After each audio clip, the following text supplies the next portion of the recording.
I found that nothing in life is worthwhile unless you take risks. Nothing. Nelson Mandela said, "There is no passion to be found playing small and settling for a life that's less than the one you're capable of living."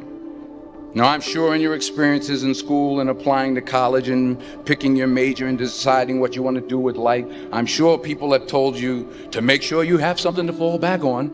Make sure you got something to fall back on, honey. But I never understood that concept, having something to fall back on. If I'm going to fall, I don't want to fall back on anything. I want to fall forward. I figure at least this way I'll see what I'm going to hit. Without consistency, you'll never finish. So do what you feel passionate about. Take chances. Don't be afraid to fail. There's an old IQ test, was 9 dots, and you had to draw 5 lines with a pencil within these 9 dots without lifting the pencil. The only way to do it was to go outside the box. Don't be afraid to think outside the box. Don't be afraid to fail big, to dream big. But remember, dreams without goals are just dreams. Reggie Jackson struck out 2,600 times in his career, the most in the history of baseball. But you don't hear about the strikeouts. People remember the home runs. Fall forward. Thomas Edison conducted 1,000 failed experiments. Did you know that? I didn't know that. Because the 1,001st was the light bulb. Fall forward. Every failed experiment is one step closer to success. You've got to take risks, and I'm sure you've probably heard that before, but I want to talk to you about why that's so important. You will fail at some point in your life. Accept it. You will lose. You will embarrass yourself. You will suck at something. There's no doubt about it. And I know that's probably not a traditional message for a graduation ceremony, but hey, I'm telling you, embrace it, because it's inevitable. In the acting business, you fail all the time. Early on in my career, I auditioned for a part in a Broadway musical. Perfect role for me, I thought, except for the fact that I can't sing. I didn't get the job. But here's the thing. I didn't quit. I didn't fall back. I walked out of there to prepare for the next audition, and the next audition, and the next audition. I prayed. I prayed. And I prayed. But I continued to fail, and fail, and fail. But it didn't matter, because you know what? There's an old saying, you hang around the barbershop long enough, sooner or later you're going to get a haircut. So you will catch a break, and I did catch a break. Last year, I did a play called Fences on Broadway. But here's the kicker. It was at the Court Theater. It was at the same theater that I failed that first audition 30 years prior. The point is, every graduate here today has the training and the talent to succeed. But do you have the guts to fail? If you don't fail, you're not even trying. I'll say it again. If you don't fail, you're not even trying. To get something you never had, you have to do something you never did. So imagine you're on your deathbed, and standing around your deathbed are the ghosts representing your unfulfilled potential. The ghost of the ideas you never acted on. The ghost of the talents you didn't use. And they're standing around your bed, angry, disappointed, and upset. They say, we came to you because you could have brought us to life, they say. And now we have to go to the grave together. So I ask you today, how many ghosts are going to be around your bed when your time comes? I just got back from South Africa. It's a beautiful country, but there are places there with terrible poverty that need help. And Africa is just the tip of the iceberg. The Middle East needs your help. Japan needs your help. Alabama needs your help. Tennessee needs your help. Louisiana needs your help. Philadelphia needs your help. The world needs a lot, and we need it from you. We need it from you, the young people, because remember this. You got to get out there. You got to give it everything you got, whether it's your time, your talent, your prayers, or your treasures. What are you going to do with what you have? I'm not talking about how much you have.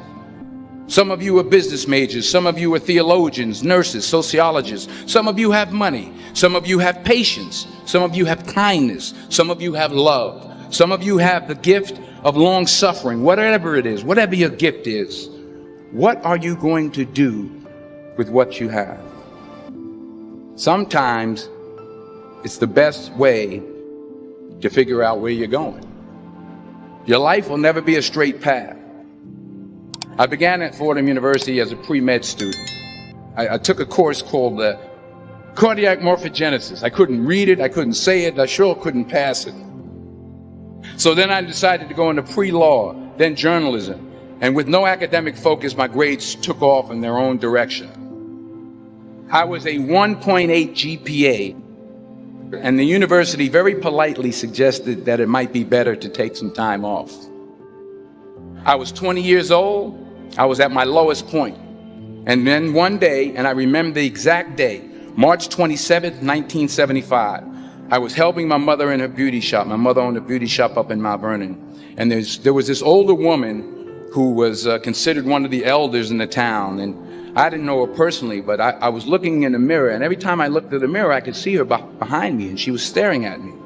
She just kept looking at me. Every time I looked at her, she kept giving me these strange looks. So she finally took the dryer off her head. She said something I'll never forget. She said, "Young boy, I have a prophecy, a spiritual prophecy." She said, "You are going to travel the world and speak to millions of people." And in the years that followed, just as that woman prophesied, I have traveled the world and I have spoken to millions of people through my movies. Millions who up till this day couldn't see me, who up till this day I couldn't see while I was talking to them, and they couldn't see me. They could only see the movie. They couldn't see the real me.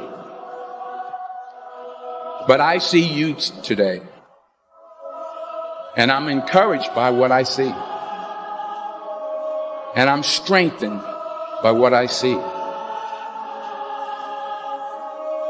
Because taking risk is not just about going for a job. It's also about knowing what you know and what you don't know. It's about being open to people and to ideas. The chances you take, the people you meet, the people you love, the faith that you have, that's what's going to define you. Never be discouraged. Never hold back. Give everything you got. And when you fall throughout life, remember this: fall forward.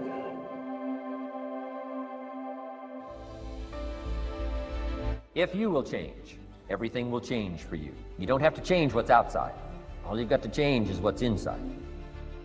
Do something different the next 90 days than you did the last 90 days, like picking up the books to read. Do something different, like the new health disciplines, relationship with your family, whatever it is, doesn't matter how small it is. If you'll start doing different things with the same circumstances, since we cannot change the circumstances, but we can change ourselves. We can change what we do. And then he gave me another secret to success when he said, what you have at the moment, Mr. Rohn, you've attracted by the person you've become. What you have at the moment, you've attracted by the person you've become. Few little simple principles here. Once you understand these, it starts to explain so much. Now, sometimes it's a little tough to take, blaming yourself instead of the marketplace, taking responsibility instead of putting it off on someone else. That transition sometimes is a challenging mission. And this one was a little tough for me. She said, here's the secret, Mr. Rohn. Learn to work harder on yourself than you do on your job. Once I got that, it turned my life around. Learn to work harder on yourself than you do on your job. He said, if you work hard on your job, you'll make a living. If you work hard on yourself, you can make a fortune. If you would have known me at age 25, you would have said, Jim Rohn's a hard worker. If you'd have known me, you'd have said that. I'm the guy, I don't mind coming a little bit early, staying a little bit late, I don't mind that. You'd have said, well, Jim Rohn's a hard worker. You say, well, how come he's got pennies in his pocket and nothing in the bank and behind on his promises? Well, I was a hard worker, but I was working hard on my job, not on myself. I'm telling you, if you'll learn that simple little principle and start the process today, latest tomorrow, I'll give you tonight to think it over. And start this whole process of personal development, work on yourself, make yourself more valuable to the marketplace. I'm telling you, you can so dynamically change your income, and economics is the least of the values that you can start earning in terms of equity if you'll start working harder on yourself than you do on your job. Work hard on yourself and develop the skills. Work hard on yourself and develop the graces. All of the stuff necessary to become more valuable to the marketplace. I'm telling you, your whole life can explode into change. Promotions, no problem. Becoming more valuable to the company, I'm telling you, no problem. Money, no problem. Economics, no problem. Future, no problem. If you just go to work on the right thing. Not get things out there to change. Don't try to change the seed. Don't change the soil. Don't change the sunshine. Don't change the rain. Don't change the mix of seasons. Let the miracle of everything that's available work for you. And start working on the inside. Work on your philosophy. Work on your attitude. Work on your personality. Work on your language. Work on the gift of communication. Work on all of your abilities. And if you'll start making those personal changes, I'm telling you, everything will change for you. Mr. Schoaf, over a 5-year period before he died at age 49, he taught me some extraordinarily simple things. He only went to the 9th grade in school. Never finished high school, never went to college, never went to university. So he put his ideas and his experiences in very simple language, which I think for me, kid from the farms of Idaho, that simplicity was so important. Because if it would have been technical, I'd have missed it. If it would have been mystic, I would have, backed away. But it was just basic, blunt, ABC, familiar stuff that I hadn't thought of before. And he did start to remind me, and those ideas changed me. Mr. Schoaf was the one when I said, this is all they pay. He said, you've been working 6 years, Mr. Rohn, how come you're not doing better? And I said, this is all the company pays. He says, well, that's not true. I said, no, this is my paycheck. This is all the company pays. He said, no, this is all the company pays you. I thought, that's a new way to look at it, right? He said, doesn't the company pay 2, 3, 4, 5 times this amount to other people? I said, well, yes. He said, well, then this is not all the company pays. It's all they pay you. And if you qualified, wouldn't your income grow 2, 3, 4, 5 times? I said, I suppose. So he said, we don't have to work on the company. We have to work on you. See, that was the beginning of what he called the phrase personal development. I told him things cost too much. He said, no, you can't afford them. I thought, well, that's a new concept. I hadn't thought about that. We put some of the valuable things on the high shelf, so you can't get to them until you qualify. If you want the things on the higher shelf, you've got to stand on the book you read. Every book you read, you get to stand a little higher so you can get the things on the higher shelf. See, I learned those concepts. It was so incredible.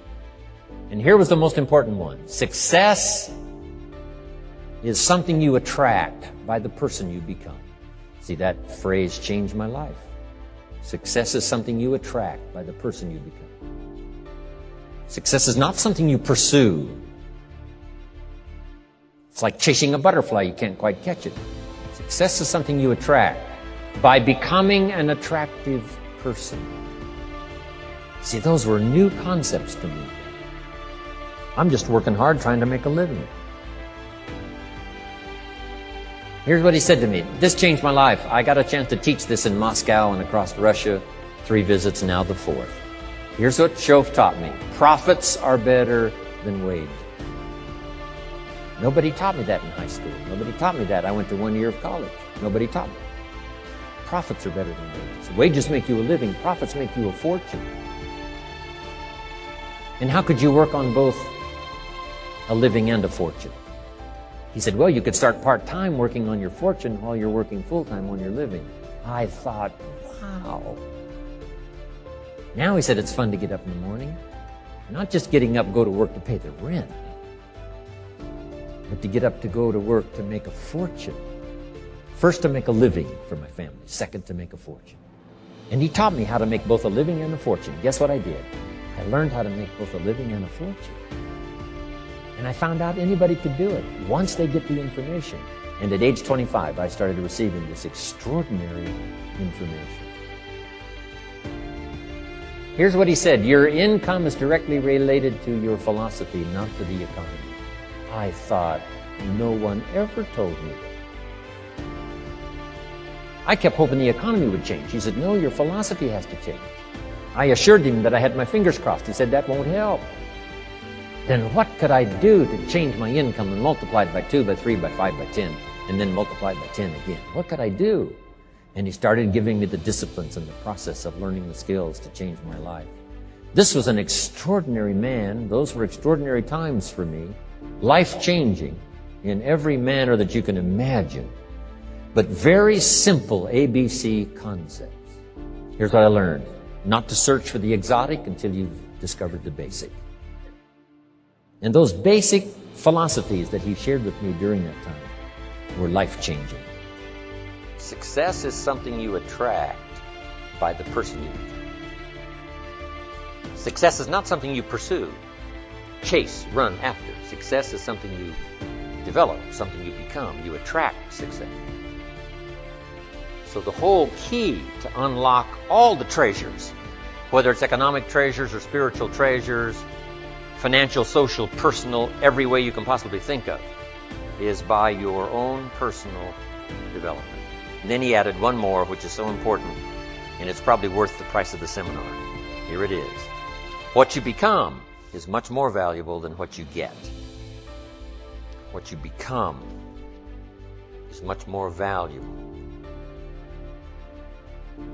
The major question to ask on the job is not what am I getting here. The major question to ask on the job is what am I becoming here.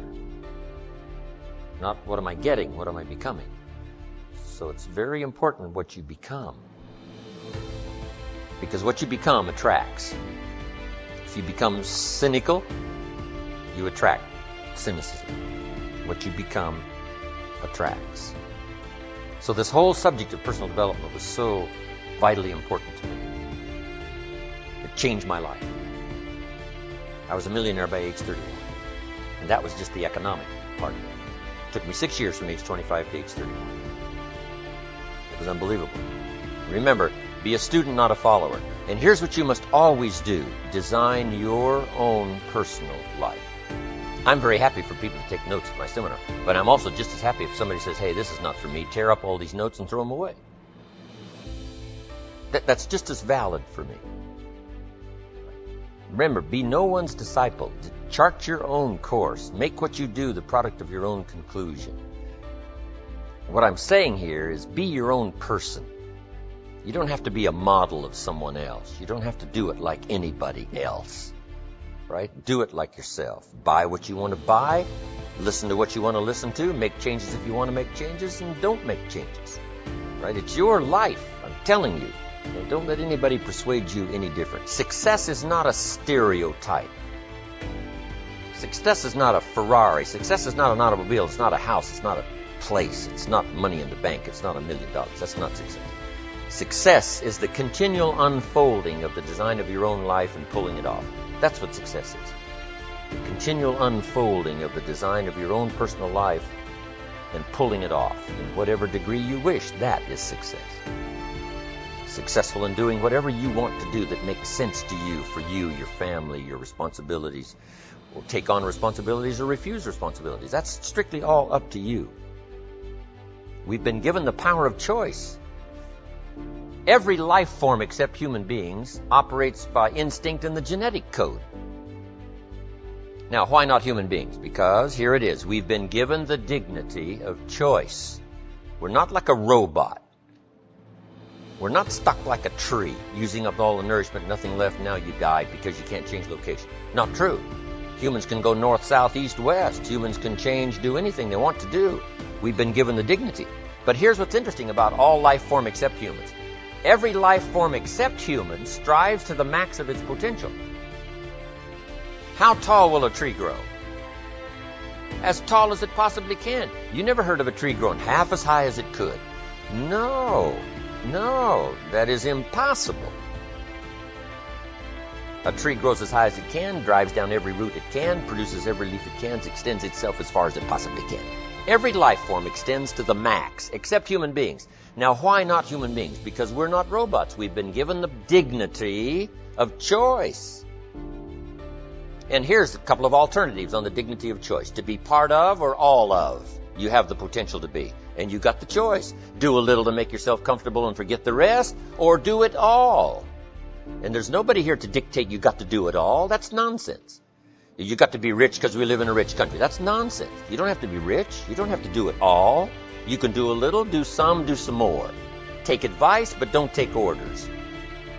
Take information, take training, take teaching, but don't take orders from no one that tells you how you need to live and what you need to own and what you need to do. Somebody says, well, you need to be successful. That's a personal choice, being successful. What we teach is the possibilities, then everybody chooses. Take a little, take a lot, do some, do nothing. Abraham Lincoln said, since I would be no one's slave, I will be no one's master. Excellent philosophy. If a guy says, hey, I'm soon cashing it in, I'm heading for the mountains. I'm going to live in a little cabin, live off the land, and feed the squirrels. If he goes and does that, guess what? He's a smashing success. Why? He's doing what he designed to do and went and did it and pulled it off. You can't say, no, that's not successful. That is the epitome of success, is giving a design to your life and go pull it off, making progress in that direction that satisfies you. If it doesn't satisfy you, make alternatives and you change. And if you get some better ideas, sure, you may follow someone's suggestion and ideas, but not orders. Design your own life like you want it that will fit. Now, if you take on some responsibilities, now you got to consider those. Yes, you can ignore your responsibilities, but you won't feel good about that. Guess what the old prophet said? Some things that taste good now in the mouth turns bitter later in the belly. So you don't want to sacrifice. We all must suffer one of two pains. Regardless of your choice of lifestyle and what you want to do, we must all suffer one of two pains. The pain of discipline or the pain of regret. And what we suggest to everybody is to consider the disciplines, because disciplines weigh ounces, regrets weigh tons. You don't want to substitute a discipline for a regret. In our opinion, that would be a poor choice. Now, you can do it, but some things are poor trade-offs. The old prophet said, what if you gained the whole world, but it cost you your soul? Would that be worth it? And with a bit of intelligence, we say, no, that doesn't seem worth it. Even if you got the whole world, if you traded your soul, that experience would be so bitter and so awful and so devastating, it wouldn't be worth it. What if you got some gain by greed instead of legitimate ambition? I'm telling you, it might taste good up front, but it's going to turn bitter in the belly. And a bit of that advice saves some people from devastation. Say, well, you're right. I better think twice about that. So we must confront all laws, spiritual laws, agricultural laws, basic laws, fundamental laws. We must confront all of those. But you still now can design your own life. A little, a lot, go east, north, south.